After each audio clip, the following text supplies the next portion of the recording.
Hello to everyone. Good morning, good lunch for everyone. Welcome to our appointment. Today, we have the pleasure to have one of our colleagues, program manager, and we are speaking about what can we do as individuals and together, obviously, to fight the climate crisis.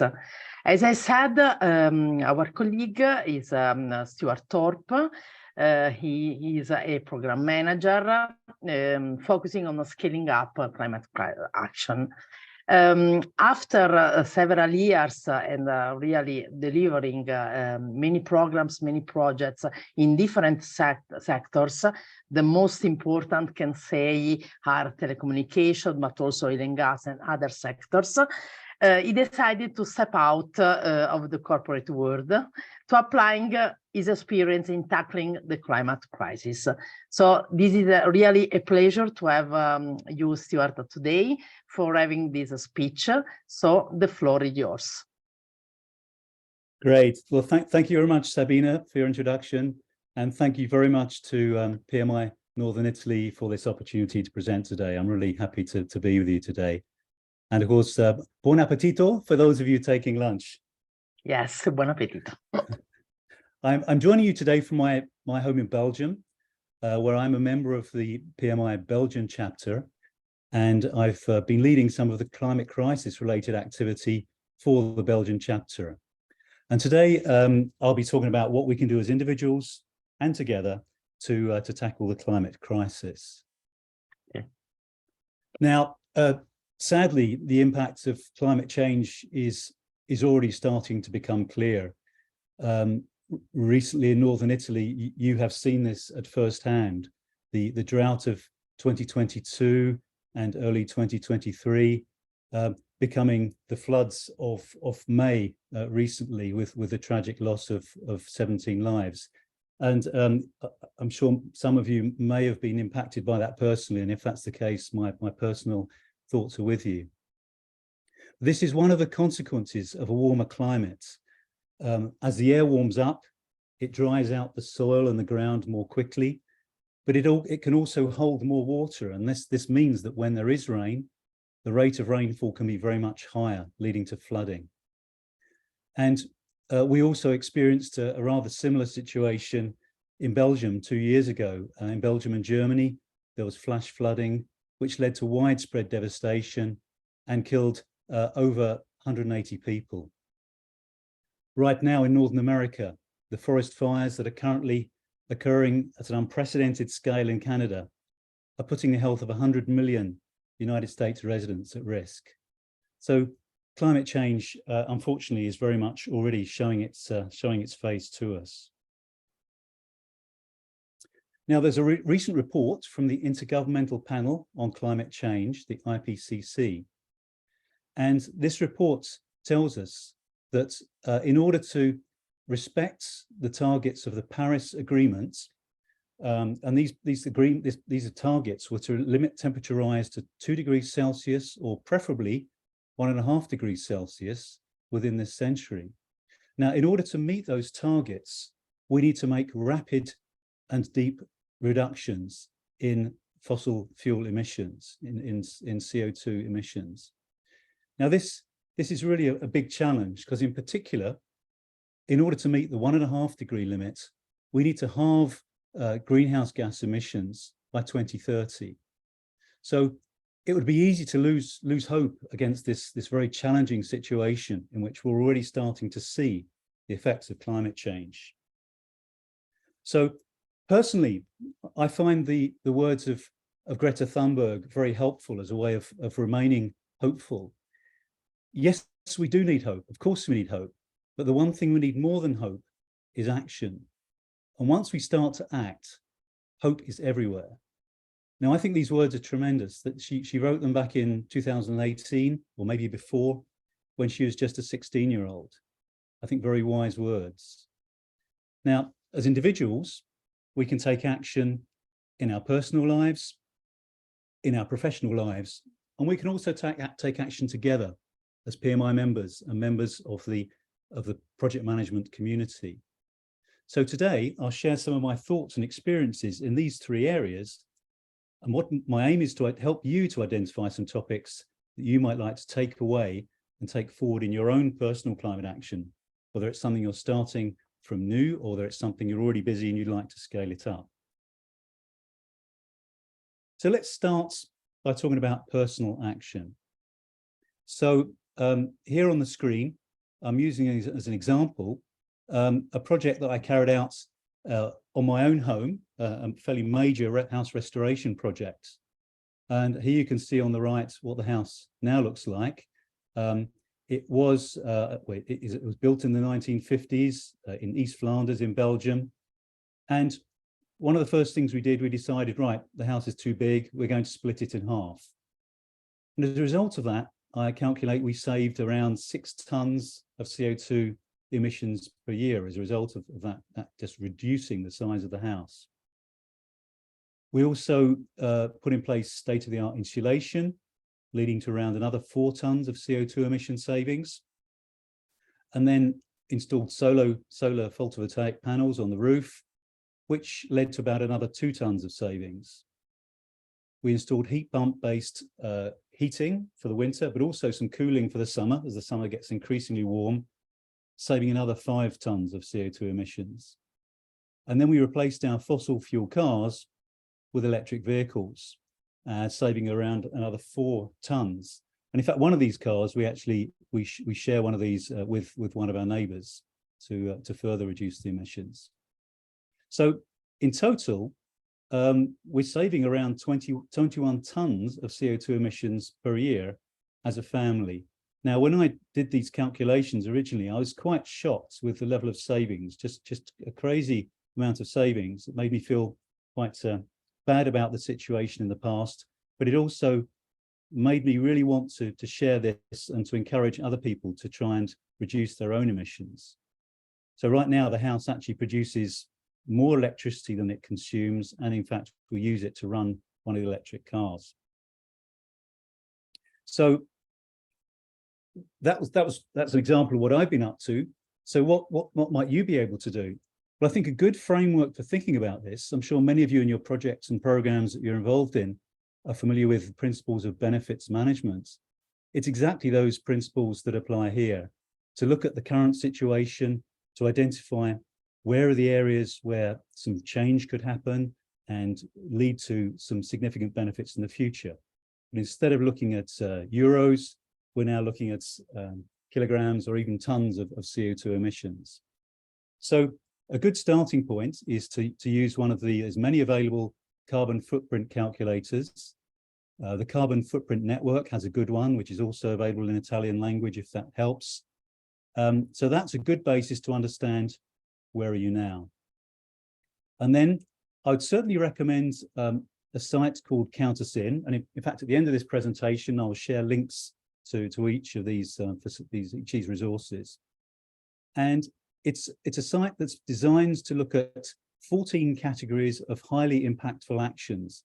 Some of the ones I've already done on my own house. So insulate your home, use sun power, drive electric, heat and cool smarter.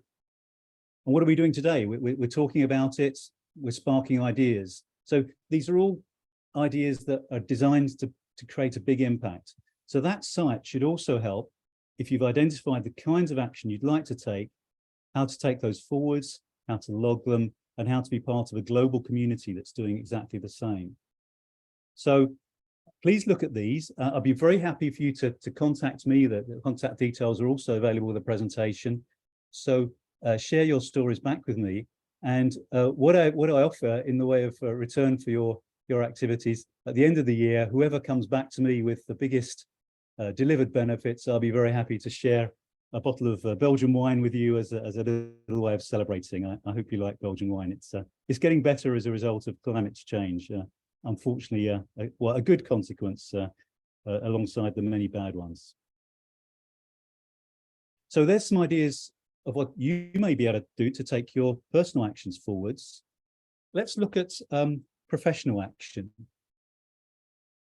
So I'll just start by briefly describing some of the steps in my career that relate to my climate journey. So I started off in telecoms R&D, developing optoelectronic technology that would go on to power the internet. Then got involved in delivering a range of projects and did some consultancy. That led me to join a large consultancy firm back in 1996, where I was working, as Sabina mentioned, in telecoms, in pharmaceuticals, in oil and gas. I was quite concerned about the environment. So when an opportunity arose to step out and to lead the growth phase of a clean tech startup, I thought that would be a good thing to do, and spent 3 years building a small French startup in Grenoble, building that up to the next stage. We had some great technology for recycling of lithium-ion batteries. However, I felt I wasn't really making an impact on the scale I wanted. So in 2011, an opportunity arose to deliver pan-European programs on behalf of a global automotive company. In fact, this is Honda, it's not a particular secret. And I've been working with them ever since then. But in 2019, I realized that the climate was not only important, it was also becoming urgent. So I started to develop some ideas based around my house restoration projects that I felt we should be starting to scale things up. And how could we scale this? How could we take this global? And the next steps from that were in 2020. At the end of 2022, I decided to step out of full-time corporate activity in order to really create a lot more time to focus energy and my own time on climate action. And since then, this year, I've been doing a lot of work with the Project Management Institute. And I've taken an online lecture course in climate change, the science and global impacts, which was led by a man called Professor Michael Mann from Penn State University in America, one of the climate gurus who's written many of the contributions to the previous IPCC reports. And I've also been quite active on LinkedIn. There's a very strong community there involved in the discussions around climate crisis. So that was my own journey in my career relating to climate change. What might you choose to do? What opportunities are out there for yourselves? Well, again, the IPCC reports, it is a great source of valuable information. Within it, there's a summary of what are the most promising opportunities for scaling up climate action. And here they're just summarized at a very high level, but the report itself goes into much more detail. But they're broken down in terms of what is their potential positive impacts, what is their level of maturity, and what is their cost relative to the incumbent solution. Now, there are two very clear leaders in this range of options. Solar and wind are already very cost competitive, in fact, cost advantageous compared to historical technologies. There's also many other areas that are worth considering. So my suggestion to you, if next time you're thinking about what's the next project I would like to get involved in, what's the next role I'd like to take, or even what's the next company I'd like to work for, I think it would be a good thing if you really want to make a big impact on the climate, to look at this framework and use that to try and identify which are the areas that are most promising and the ones that you feel you could perhaps add most value to. So then move on to what we can do together. So I love this PMI call to action, together we can. Well, of course, the scientists, they've already done a great job. They've got a strong understanding of climate change and the impacts that's likely to have. Engineers have developed already some good solutions to help solve the problem, and they're continuing to evolve and optimize those. The United Nations has given us this call. We need climate action on all fronts, everything, everywhere, all at once. Now, this seems a completely impossible request, but we as project professionals, in fact, these are requests we get in nearly every project we do because we have a demanding set of stakeholders, yeah? So, but if we look at the specific disciplines, portfolio management helps us to set priorities. Program management helps us deliver maximum benefits, particularly across multiple related themes. And project management helps us to deliver quickly and within budget. And guess what? The PMI, as a global community, we support 5 million project professionals globally. So if we can, as part of that community, start to mobilize the project management community, we're uniquely placed to make a massively positive impact. And so what's been happening in this particular area, we've already started to have some conversations in Europe. So back on the 19th of April, there was a call with multiple PMI European chapter presidents, and Giussi was there representing PMI Northern Italy. And we discussed the question, should we be working together as European chapters to scale up our impact? And the unanimous answer was yes. We also looked at what might we do. And in fact, the first suggestion that came forward was Climate Fresque. It's an interactive workshop that lasts about 3 hours. And in that time, the science of the IPCC reports is made much more accessible through a series of cards that summarize the key elements.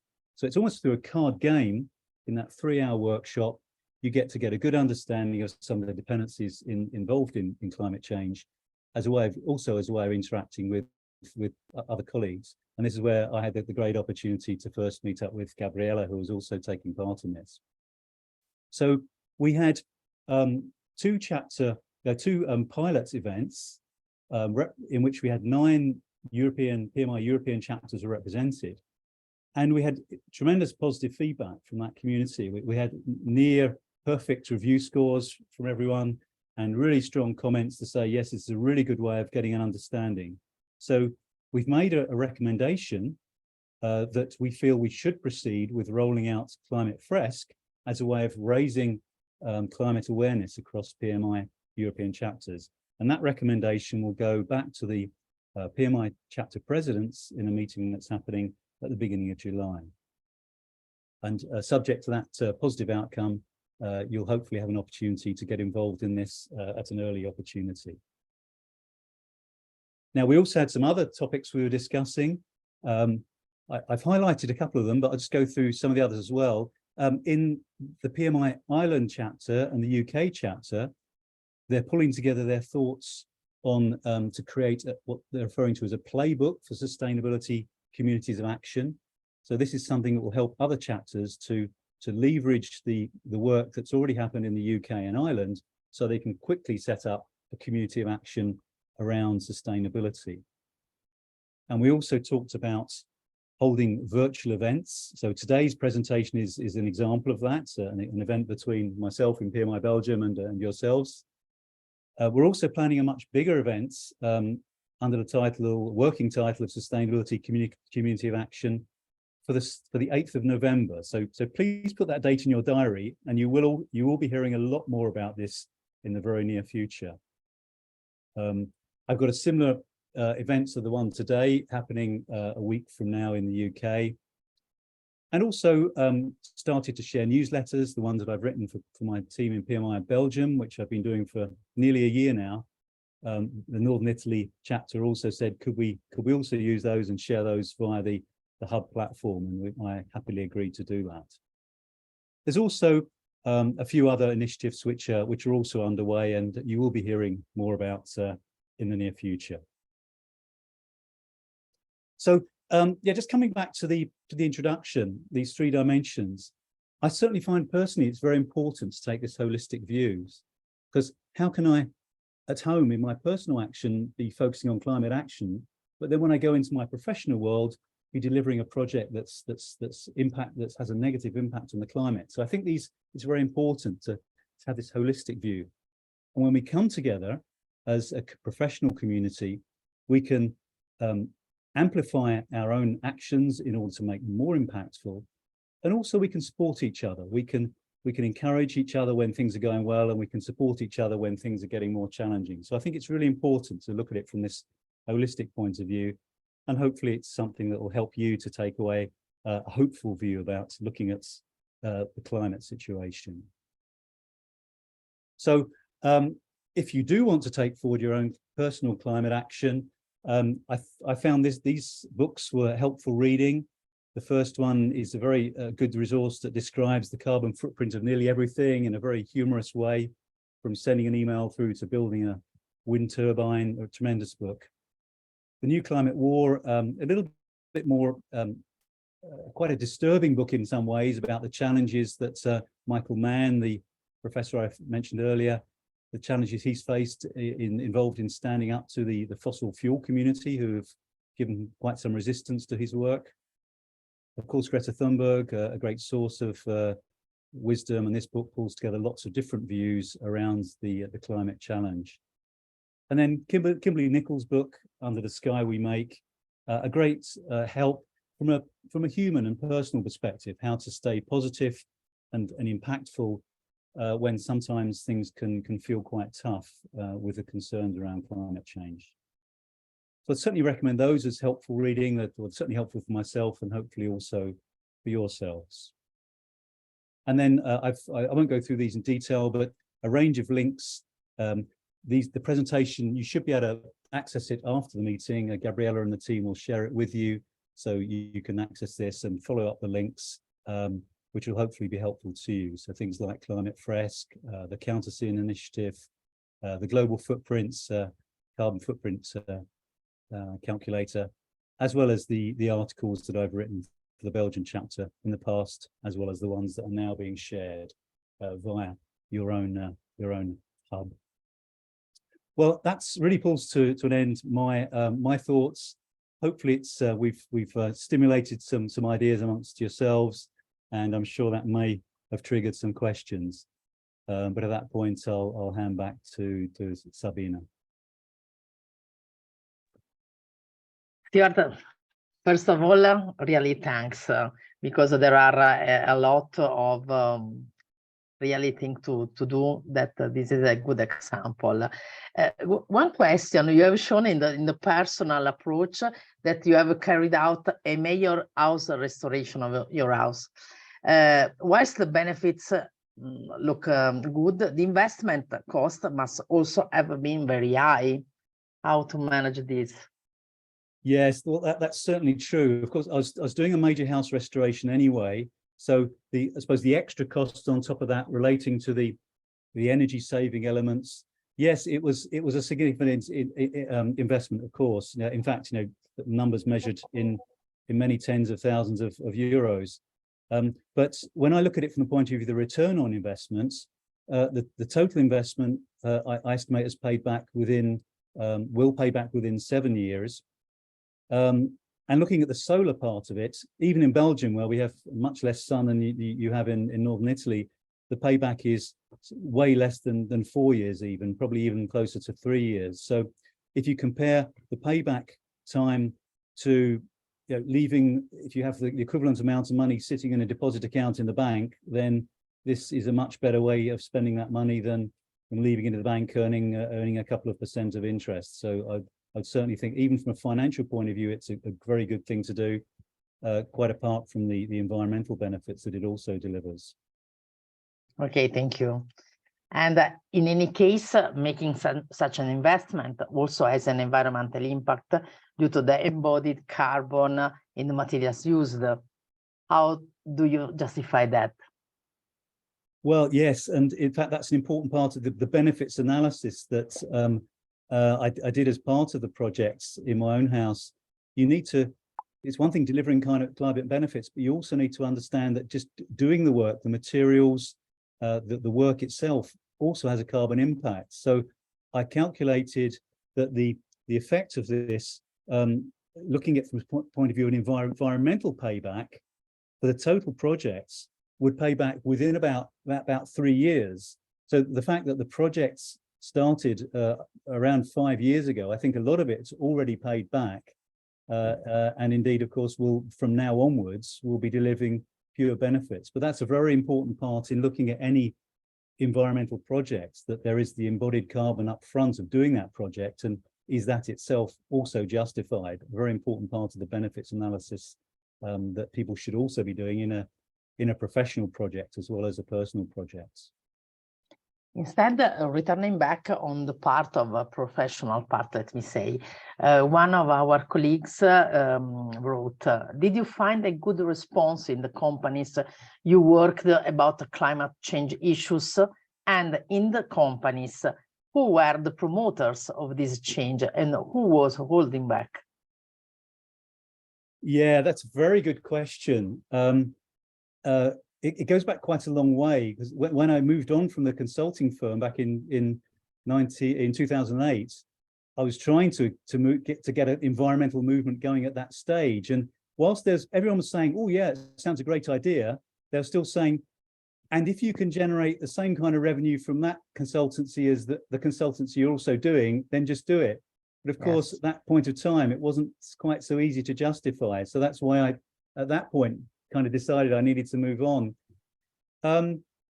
Yes, I think what's happening now, it's only quite recently that companies are also understanding that this is mandatory, and it's also good for their credibility as a company, and their acceptability from a brand point of view. So yeah, it's those who are most positive about the climate sustainability and climate action, there's certainly those involved in brand marketing. It will certainly be a very important element to them. Those most resisting it, I think those with an interest in perhaps some of the older technology that the company is still involved in, the automotive sector that I've recently been involved in. Of course, there's lots invested in the models that they still aim to make profit out of, that are only not yet fully gone through their life cycle. So and there are a range of thoughts throughout any organization, but I think it is important. It is getting more and more attention at the top level, and I do urge all of you to make it a topic of discussion with your clients, with your employers, with your colleagues, to draw attention to it, that it's very important. Thank you. Thank you, really. And what do you think is the way to maximize the saving in global emissions? Yeah, well, I think the IPCC report is very clear about some of the most impactful sectors. And the initiative I mentioned, Count Us In, for me, this is a tremendous initiative. That they're aiming to attract 1 billion participants by 2030.